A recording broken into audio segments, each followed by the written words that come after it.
Hello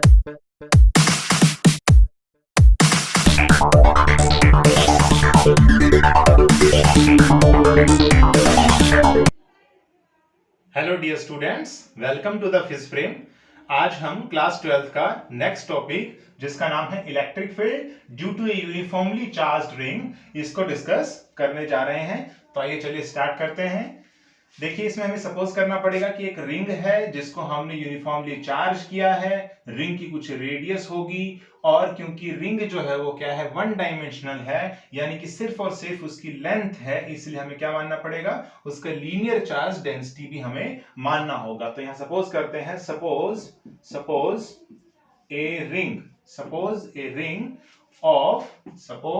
ring of radius से कितना है, आर मान लेते हैं। रेडियस कितनी है, R. Suppose a ring of radius R on which क्या हुआ, चार्ज इज यूनिफॉर्मली डिस्ट्रीब्यूटेड। और कितना चार्ज से हमने प्लस क्यू चार्ज जो है क्या कर लिया, यूनिफॉर्मली डिस्ट्रीब्यूट कर दिया इसके ऊपर। ठीक है, तो ये अपने पास क्या है,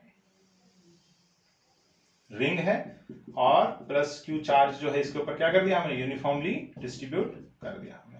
बॉडी कैसी है, वन डायमेंशन, क्योंकि अंदर मास ही नहीं है इसके, है ना, अंदर मास ही नहीं है इसमें। तो ये हो जाएगा कंप्लीट, है ना।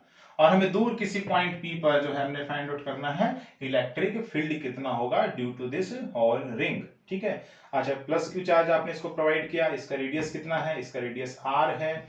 ठीक है, और किसी पॉइंट जो है कितना डिस्टेंस, एक्स डिस्टेंस पर हमें फाइंड आउट करना है, सपोज कीजिए। ठीक है, आल्सो इसका लैम्डा क्या है, लीनियर चार्ज डेंसिटी हमने इस रिंग का क्या माना है, सपोज किया है। तो सपोज और ये say that let lambda is linear charge density of ring का लीनियर चार्ज डेंसिटी कितना है, लैम्डा है। ठीक है, अब देखिए, अगर इलेक्ट्रिक फील्ड पॉइंट पी पर निकालना चाहते हैं तो हमें क्या मानना पड़ेगा, यहां पर स्मॉल लेंथ एलिमेंट इसके सरफेस पर मानना पड़ेगा, क्योंकि अंदर मास तो है ही नहीं। तो स्मॉल लेंथ एलिमेंट हमने मान लिया से dl है। ठीक है, स्मॉल लेंथ एलिमेंट कितना मान लिया हमने, dl है। ठीक है, और देखिए इसका जो डिस्टेंस है वो कितना है, a है। इसका डिस्टेंस कितना है इस लेंथ एलिमेंट से, a है पॉइंट p तक। तो इलेक्ट्रिक फील्ड किस डायरेक्शन में होगी, देखिए प्लस चार्ज है और प्लस चार्ज की इलेक्ट्रिक फील्ड किस डायरेक्शन में होती है, इलेक्ट्रिक फील्ड लाइंस बाहर की डायरेक्शन में होती हैं, आउटवर्ड होती हैं, इसका मतलब बाहर की डायरेक्शन में होगी। स्मॉल इलेक्ट्रिक फील्ड प्रोड्यूस होगी स्मॉल एलिमेंट की वजह से, इसलिए मैं इसका नाम दे देता हूं से DE। ठीक है, इलेक्ट्रिक फील्ड वेक्टर क्वांटिटी, मैंने क्या कर दिया, इसका मैग्नीट्यूड निकाला है। ठीक है, अच्छा, ये मान लीजिए थीटा एंगल है ना, ये कितना है, थीटा एंगल है। तो देखिए इसका हम आगे प्रोसीड अगर करें तो ये भी एक लाइन है ना, और ये भी एक लाइन है। ठीक है, और दोनों आपस में पॉइंट पी पर क्या कर रही हैं, कट कर रही हैं। तो देखिए अगर ये एंगल थीटा है तो ये भी क्या होगा, एंगल थीटा, यानी कि वर्टिकली अपोजिट एंगल। तो देखिए ये वाला जो कंपोनेंट होता है with the angle theta, this is called axial component. क्या बोलते हैं इसको, एक्सियल कंपोनेंट। क्या बोलते हैं, एक्सियल कंपोनेंट। ठीक है, और अलोंग थीटा DE का कंपोनेंट क्या होगा, DE cos थीटा, है ना, DE cos theta. And another one which is called transverse component, जो दूसरा वाला है उसको क्या बोलते हैं, ट्रांसवर्स कंपोनेंट बोलते हैं इसको। ट्रांसवर्स कंपोनेंट परपेंडिकुलर लग रहा है ये। ठीक है, इसका जो कंपोनेंट है उसकी वैल्यू कितनी होगी, DE sin थीटा होगी। ठीक है, तो जो नेट जो इलेक्ट्रिक फील्ड आ रही है पॉइंट पी पर due to this small element dl, उसके दो कंपोनेंट हो रहे हैं, DE cos थीटा और DE sin थीटा। लेकिन क्या आप ये कह सकते हैं कि दोनों ही कंट्रीब्यूट करेंगे, नेट इलेक्ट्रिक फील्ड देंगे हमको, ऐसा तो जरूरी नहीं है। देखिए कैसे चेक करेंगे कि हमको कौन सा वाला इलेक्ट्रिक फील्ड देगा और कौन सा नहीं दे रहा है। ठीक है, एट पॉइंट पी। तो देखिए ये जो रिंग है आपको पता है ये सिमेट्रिक होती है।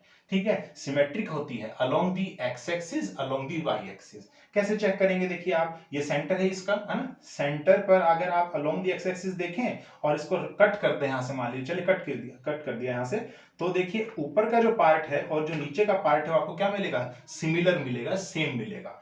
और अगर वाई एक्सिस की तरफ से आपने कट कर दिया तो भी ये जो इतना एलिमेंट है वही आपको इधर की तरफ एलिमेंट मिलेगा। यानी कि सिमेट्रिक है ring along Y and X axis, X और वाई एक्सिस के अलोंग क्या है, सिमेट्रिक है ये। तो जब सिमेट्रिक है तो आप ये सपोज कीजिए कि डीएल एलिमेंट जब आपने यहां माना है तो बाय सिमेट्रिसिटी एक डीएल कंपोनेंट यहां भी होगा, है ना, यहां भी होगा, है ना, डीएल एलिमेंट, जिसकी वजह से पॉइंट पी पर इलेक्ट्रिक फील्ड किधर की डायरेक्शन में होगी, इधर की डायरेक्शन में होगी, ठीक है, इधर की डायरेक्शन में होगी, डीई, है ना, इधर की डायरेक्शन में होगी।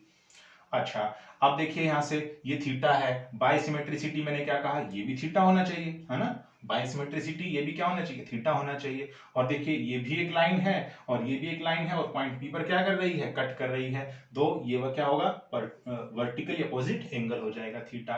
देखें तो डीई ये था तो ये क्या होगा, axial component DE cos theta, और ये देखें तो ये वाला कौन सा कंपोनेंट होगा, डीई साइन थीटा कंपोनेंट होगा। कौन सा कंपोनेंट होगा, डीई साइन थीटा।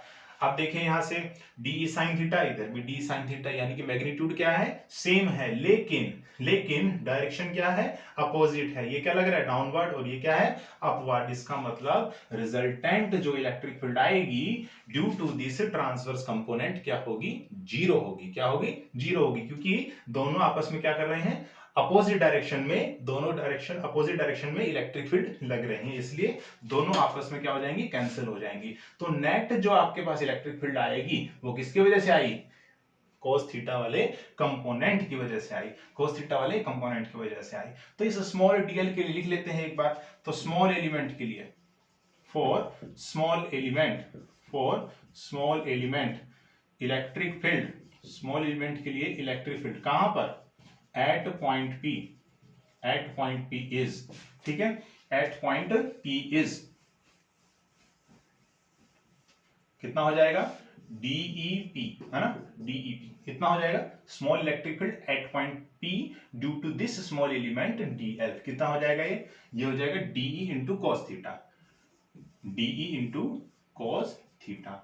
अच्छा DE की वैल्यू कितनी होगी, DE की वैल्यू कितनी होगी, देखिए कितने वैल्यू आ जाएगी, यहां से देखें तो चार्ज कितना है इसके ऊपर, स्मॉल एरिया एलिमेंट के ऊपर, dq divided by 4 pi epsilon not, ठीक है, 4 पाई एप्सिलॉन नॉट। और ये देखिए कि लेंथ एलिमेंट जहां आपने माना है और जिस पॉइंट P पर आप फाइंड आउट कर रहे हैं, इन दोनों के बीच में दूरी कितनी है, डिस्टेंस कितनी है, तो कितनी है, a डिस्टेंस है, कितनी डिस्टेंस है, a, सो a का स्क्वायर, r नहीं आएगा यहां पर। ये डिस्टेंस किसके बीच में होती है, जो आपने माना है लेंथ एलिमेंट या एरिया एलिमेंट या वॉल्यूम एलिमेंट, उससे लेकर के पॉइंट P जहां आप फाइंड आउट कर रहे हैं उस तक का डिस्टेंस होगा यहां पर, तो a स्क्वायर हो जाएगा। और cos थीटा कितना होगा, देखिए यहां से ये देखें तो एक राइट एंगल ट्रायंगल है ना, जहां पर ये 90 डिग्री है, हाँ, और देखें तो ये थीटा के सामने ये परपेंडिकुलर होगा, है ना, तो cos थीटा क्या होगा, बेस डिवाइडेड बाय हाइपोटेन्यूस, तो बेस कितना है, x है, और हाइपोटेन्यूस कितना है, a है, तो x डिवाइडेड बाय a हो जाएगा, x डिवाइडेड बाय a हो जाएगा। ये इलेक्ट्रिक फील्ड आया पॉइंट P पर। अब हमें रिजल्टेंट निकालना है तो हम क्या करेंगे, इसका इंटीग्रेशन कर देंगे, है ना, क्या कर देंगे, इसका इंटीग्रेशन। उससे पहले आप एक चीज देखिए, ये जो a है ना, ये जो a, ये हमने अपने आप से जूम किया था। यहां जब लेंथ एलिमेंट लिया ना अपने पॉइंट P तक, हमने खुद से डिस्टेंस a माना था, आपको गिवन नहीं था, है ना, गिवन क्या था, r गिवन था, तो हमें a को r की टर्म में फाइंड आउट करना होगा। वो कैसे फाइंड आउट करें, देखिए एक राइट एंगल ट्रायंगल है ना, तो पाइथागोरस थ्योरम लगा सकते हैं यहां से। Then Pythagoras theorem, a square की वैल्यू कितनी आएगी, a स्क्वायर की value r square plus x square, कितनी वैल्यू आ जाएगी, r square plus x square, ठीक है। अब देखिए यहां से नेट इलेक्ट्रिक फील्ड निकालना अपने को, क्या निकालना है, नेट इलेक्ट्रिक फील्ड, ठीक है। तो net electric field at point P कितना हो जाएगा, EP हो जाएगा, और इंटीग्रेशन कर देंगे इसको, है ना, क्या कर देंगे, इसको इंटीग्रेशन कर देंगे, तो कितनी वैल्यू आएगी इसकी, देखें इसकी वैल्यू कितनी आ जाएगी, integration dq x divided by 4 pi epsilon not a cube, ठीक है। और अब हमें इंटीग्रेशन करने के लिए इस dq को किसकी टर्म में फाइंड आउट करना पड़ेगा, dl की टर्म में फाइंड आउट करना पड़ेगा। तो हम क्या करेंगे, यहां से हम क्या करेंगे, dq को dl की टर्म में लिखेंगे। वो क्या होगा, बॉडी कैसी है, वन डायमेंशन, तो हम बताते हैं कि dq की वैल्यू लैम्डा dl होती है। हमने कहा पढ़ा था, ये हमने पढ़ा था लीनियर चार्ज डिस्ट्रीब्यूशन में। तो कितनी वैल्यू आ जाएगी, lambda dl into x divided by 4πε0 a cube. ठीक है, और देखेंगे इंटीग्रेशन किसके टर्म में है, इंटीग्रेशन है l यानी लेंथ के टर्म में। तो लेंथ देखिए क्या होगा, छोटी से छोटी लेंथ आप यहां मान के चल रहे हैं, स्मॉल यहां पर है ना, एक पॉइंट यहां से मान के चल रहे हैं, से दिस इज 0, और घूम करके जब आप ऐसे आओगे कंप्लीट रिंग कंसीडर करते हुए, घूम करके यहां तक आओगे तो कितना डिस्टेंस, कितना लेंथ आपने ट्रेवल किया है ना, पूरी रिंग के लिए कितना लेंथ ट्रेवल किया, 2πr। कितना किया, 2πr, जहां r क्या है, रेडियस है किसकी, रिंग की। तो शुरू आपने 0 से किया, ठीक है, और एंड भी छोटे छोटे एलिमेंट में जब आप इसको तोड़ोगे तो छोटे छोटे एलिमेंट में तोड़ करके आप लास्ट में कहां तक पहुंचोगे, है ना, लास्ट में कहां तक पहुंचोगे, यहां तक वापस आ जाओगे। कितना लेंथ ट्रेवल करोगे, 2πr। तो इंटीग्रेशन की वैल्यू 0 से लेकर के 2πr तक जाएगी। ठीक है, क्योंकि बॉडी कैसी कंटिन्यूस है इसलिए हम यहां इंटीग्रेशन कर रहे हैं। ठीक है, अब देखिए इसकी वैल्यू कितनी आ जाएगी, इसकी वैल्यू देखते हैं यहां से। dx का इंटीग्रेशन कितना होता है, x ही होता है ना, यहाँ dl का इंटीग्रेशन क्या होगा, l ही होगा, और लैम्डा x बाकी सब टर्म कांस्टेंट मानी जाएगी यहाँ पर, lambda x divided by 4πε0 a cube, और dl का कितना हो जाएगा इंटीग्रेशन, dl का इंटीग्रेशन हो जाएगा l। ठीक है, और इसकी लिमिट कहां से कहां तक है, 0 से लेकर के 2πr तक जाएगी। ठीक है, अपर लिमिट पुट करेंगे, फिर minus lower limit. Upper limit कितनी है 2πr और लोअर लिमिट कितनी है 0, तो कितना आ जाएगा 2πr। ठीक है, तो 2πr यहां रख देते हैं, है ना, क्या रख देते हैं यहाँ पे 2πr, तो जस्ट यहां क्या रख देते हैं 2πr।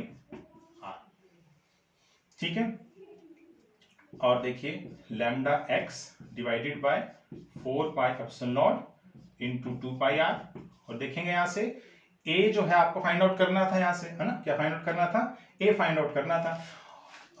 देखिए a जो है आपको r के टर्म में फाइंड आउट करना होगा, क्योंकि हमको क्या गिवन है क्वेश्चन में, रेडियस गिवन है, क्योंकि हमने माना था कि रिंग की रेडियस r है, तो आप a तो अपने आप से अज्यूम किया है ना, तो a को r की टर्म में मानने के लिए हमने पाइथागोरस थ्योरम लगाई है from the figure, then a² is equal to r² plus x²।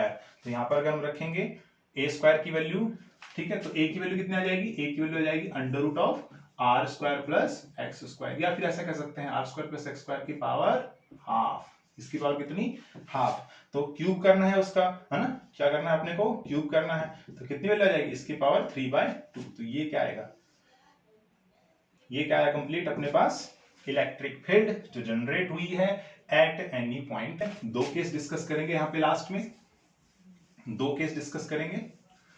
अगर आप देखिए यहां से वापस चाहते हैं इस लैम्डा की टर्म में नहीं चाह करके क्यू की टर्म में चाहते हैं, तो आप आंसर निकाल सकते हैं। देखिए लैम्डा कितना होगा, Q divided by the length, length कितनी है कंप्लीट रिंग की, 2πr, है ना, सर्कल है ना, सर्कल है, अंदर तो मास है नहीं उसके, तो सर्कल है तो 2πr, तो लैम्डा की वैल्यू रख देंगे अगर आप, तो आपके पास जो इलेक्ट्रिक फील्ड है ना एट पॉइंट P, वो किसकी टर्म में आ जाएगा, चार्ज की टर्म में। So q x into 2πr divided by 4πε0 और r² plus x² to the power 3/2 and into 2πr, तो ये कैंसिल हो जाएगा यहां से, तो ये वैल्यू आ जाएगी qx divided by 4πε0 r² plus x² की पावर 3/2, ये वैल्यू होती है। अब हम केस डिस्कस करते हैं। केस 1 है पहला केस ये हो सकता है कि जो पॉइंट P आपने जो दूर माना था वो मान लीजिए सेंटर पर आता है, यानी कि सेंटर पर हमें फाइंड आउट करना है कि इलेक्ट्रिक फील्ड कितना होगा। ये रिंग थी ना, हमने पॉइंट P यहां माना था, अब पॉइंट P यहां ना मान के हमने क्या मान लिया, सेंटर पर। तो फिर क्या होगा, if point P is at centre, तो सेंटर पर इलेक्ट्रिक फील्ड फाइंड आउट करने के लिए देखिए जब यहां था तो x दूरी था, जब ये यहां आ गया तो x की वैल्यू कितनी हो गई, 0 हो गई। यहां x की वैल्यू 0 रखिए, x की वैल्यू 0 रखते के साथ electric field at point P कितना वैल्यू आ गया इसका, 0 आ गया, और होना भी चाहिए 0। क्यों 0 होना चाहिए, क्योंकि जैसे आप इसको चार्ज दोगे तो सारा कहां चला जाएगा, इसके लेंथ पर डिस्ट्रीब्यूट हो जाएगा, अंदर थोड़ी ना जाएगा इसके अंदर चार्ज, ठीक है, अंदर चार्ज नहीं जाएगा तो इलेक्ट्रिक फील्ड होगी वहां पर, ठीक है, इलेक्ट्रिक फील्ड अंदर की तरफ 0 हो जाएगी, इलेक्ट्रिक फील्ड अंदर की तरफ कितनी हो जाएगी, 0 हो जाएगी। अब डिस्कस करते हैं केस नंबर 2। केस नंबर 2 है कि अगर पॉइंट P बहुत दूर है, if point P is very far away, है ना, बहुत दूर है, अगर बहुत दूर है तो आप ये देखिए कि x बहुत ज्यादा हो जाएगा, है ना, x बहुत ज्यादा हो जाएगा, किससे, स्मॉल r, यानी कि रेडियस ऑफ द रिंग से बहुत ज्यादा हो जाएगा। अगर ये ज्यादा हो गया तो एक्स स्क्वायर तो और भी ज्यादा हो जाएगा, यानी कि स्क्वायर कर दिया आपने एक टर्म का, है ना, तो वो तो और भी ज्यादा हो जाएगा आर स्क्वायर के टर्म में, है ना। तो आर स्क्वायर एक बहुत छोटी क्वांटिटी होगी उस टाइम, तो आर स्क्वायर अगर बहुत छोटी क्वांटिटी होगी तो एक्स स्क्वायर के सामने नहीं टिक पाएगी, तो आपका क्या होगा, आर स्क्वायर टर्म यहां से कैंसिल हो जाएगी, या फिर हम ऐसे कह सकते हैं इट कैन बी नेग्लेक्ट हो जाएगी। तो नेग्लेक्ट हो जाएगी तो electric field at point B कितना आ जाएगा, Q X divided by 4 pi epsilon naught, और आर स्क्वायर तो यहां से गई, नेग्लेक्ट हो गई, तो कितनी वैल्यू आ गई, X square to the power 3/2, और इसके वैल्यू कितने आगे देखिए, 2 से कैंसिल हो जाएगी, और Q X divided by 4 pi epsilon not x cube, और ये एक x भी कैंसिल हो जाएगा, तो q divided by 4 pi epsilon not x square.